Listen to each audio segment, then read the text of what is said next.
Assalamualaikum warahmatullahi wabarakatuh. Perkenalkan nama saya Nina Nafsia Jambing. NIM saya 419331101. Baiklah, di sini saya akan membaca output dari soal regresi analisis berganda. Nah, ini adalah soal dari regresi analisis ganda. Nah, baiklah, saya akan menampilkan hasil output dari contoh soal tersebut. Nah, yang pertama ada yaitu deskriptif statistik. Ya, kita tahu hasil analisis data deskriptif di atas merupakan hasil pemilihan dari checkbox deskriptif pada dialog box statistik. Didapatkan yaitu nilai rata-rata serta standar deviasi. Lalu ada juga rata-rata, lalu ada diketahui juga jumlah data yang terdapat dalam soal. Itu baik dari independen maupun dependen. Nah, tabel deskriptif statistik diketahui bahwa standar deviasi penjualan adalah 98,055. Nah, di sini kita bisa bulatkan yaitu menjadi 98 unit. Nah, dengan rata-rata dari si penjual adalah 431,42. Baik, nah dan banyaknya data pada soal ini yaitu ada 12. Lalu, kita tahu bahwa variabel terikat yang terbesar dari standar deviasi itu adalah 2647,419. Jika kita bulatin menjadi 2647. Nah, di sini juga yaitu mempunyai rata-rata yaitu 7234,42. Lalu dengan jumlah datanya itu 12. Nah, juga ada yaitu variabel-variabel yang lainnya. Selanjutnya ada yaitu correlation. Nah, kita tahu ya, saya akan kasih tahu informasi bahwa variabel bebas itu yaitu ada X1, X2, X3 misalkan.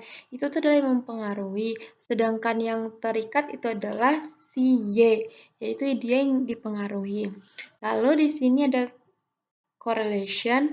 Nah, matriks coefficient correlation yaitu biasa disebut version correlation juga didapatkan yaitu dari deskriptif pada dialog box statistik.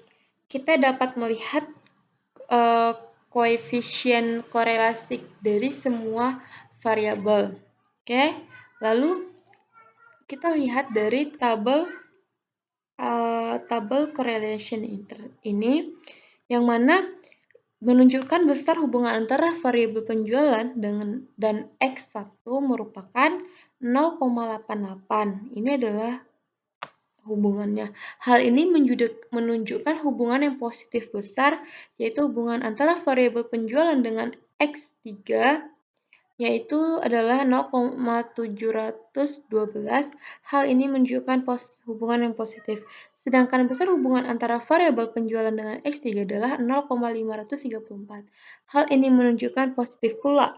Pada tabel di atas juga didapatkan angka signifikan untuk hubungan antar variabel independen dan dependen antar variabel dependen yaitu variabel Y pada penjualan bernilai yaitu di bawah 0,05. Maksudnya yang di bawah 0,05 kita harus punya bernilai 0,05 yaitu ini signifikannya. Ya kan?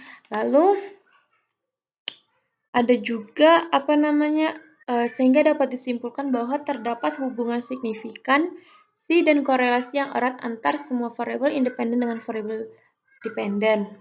Lalu selanjutnya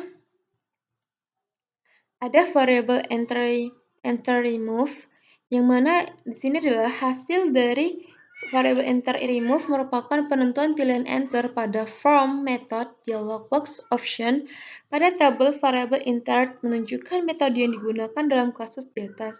Diketahui bahwa tidak ada variabel yang dikeluarkan atau remove yaitu pada di sini. Ini kan kosong atau disebut titik lah ya. Lalu selanjutnya ada yaitu mode summary. Nah, kita tahu pada tabel summary menampilkan nilai R atau koefisien korelasi yaitu sebesar 0,900.